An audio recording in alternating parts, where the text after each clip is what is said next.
할렐루야. 오늘도 주님과 동행하는 복된 하루가 되시기를 축복합니다.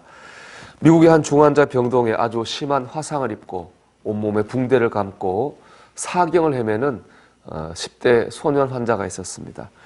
그런데 한 자원봉사자 대학생이 그 소년이 입원해 있는 중환자실에 봉사를 왔습니다.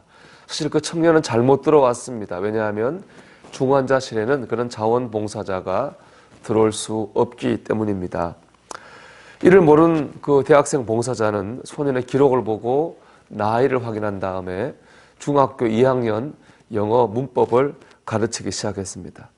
소년이 알아듣는지 못 알아듣는지 확인할 수 없지만은 이 순진한 대학생 봉사자는 며칠 동안을 열심히 가르쳤습니다. 그런데 놀라운 일이 일어났습니다. 그 자원봉사자가 봉사하는 대학생이 갔다 나간 이후에 이 소년이 회복되기 시작했습니다.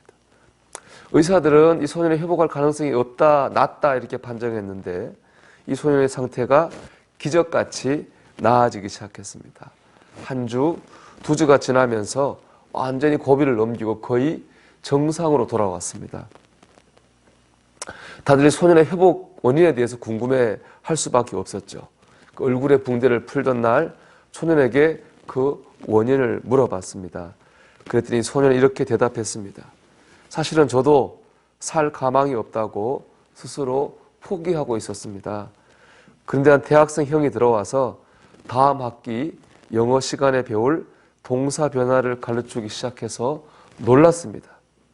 그 형은 내가 나와서 학교에 돌아가면 이것들을 알아둬야 공부에 뒤떨어지지 않을 거야 라고 하더군요. 그때 저는 확신했죠. 의사 선생님들이 내가 나을 수 있다고 판단했나 보다.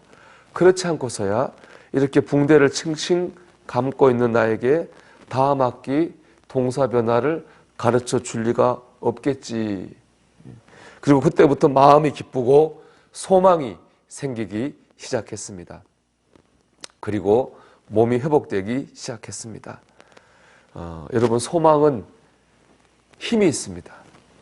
소망을 품으면서 그 소년은 죽음의 갈림길에서 살아났습니다. 우리는 힘들고 아파도 소망을 품고 붙잡고 살아야 됩니다. 또 할 수 있는 대로 소망에 대해서 말해야 됩니다. 그 대학생 봉사자가 던진 소망의 말이 그 소년을 사경에서 일으켜 세우지 않았습니까? 소망 힘이 있습니다.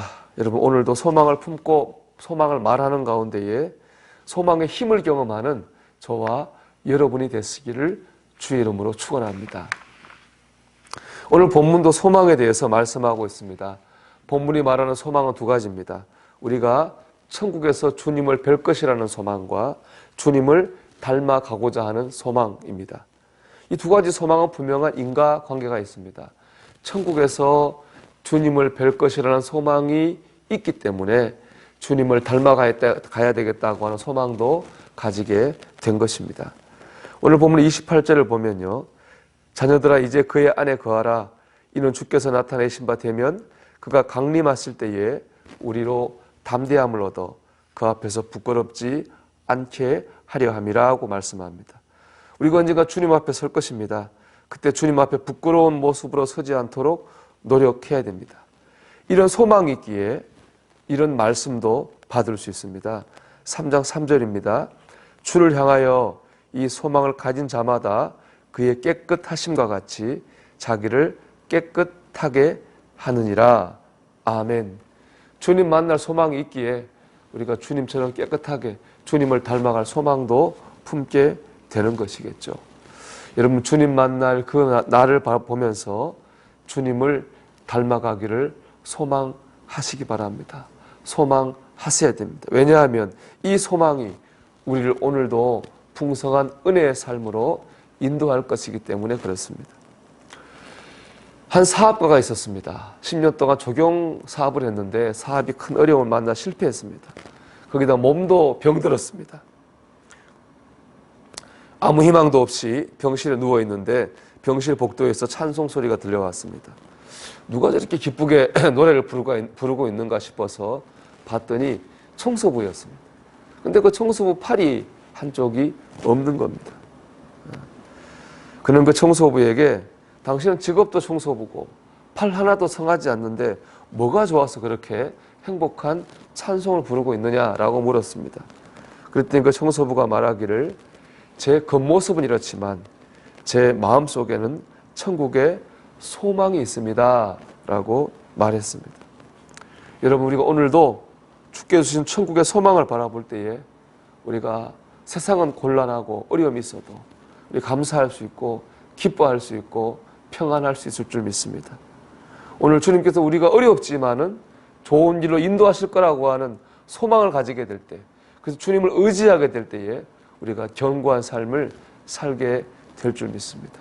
천국의 소망, 주님이 인도하실 것이라는 확신을 가지는 하루가 되시기를 축복합니다. 둘째로 이 소망이 우리로 하여금 앞으로 나아갈 힘을 줍니다. 제가 가진 묵상집에 이런 글이 있습니다. 새해가 되면 누구나 변화된 삶, 새로운 삶을 살겠다고 다짐하지만 실패합니다. 왜일까요? 이 질문에 세상은 능력의 한계, 기회의 부재를 말합니다. 하지만 성경은 소망 없음을 말합니다. 참 우리 생각에 허를 찌르는 말씀입니다. 능력의 한계, 기회의 부재, 한마디로 내 의지가 약하고 환경이 받쳐주지 않아서 우리가 우리 자신을 주로 변호하는 그런 말입니다. 하지만 성경은 의지나 환경의 문제가 아니라 우리가 가진 소망의 문제라고 말씀합니다. 즉 우리가 소망을 강하게 붙들면 붙들수록 장애물을 헤치고 앞으로 나아갈 수 있다는 것입니다. 천국의 소망을 붙들 때 고난과 시험을 이길 수 있습니다.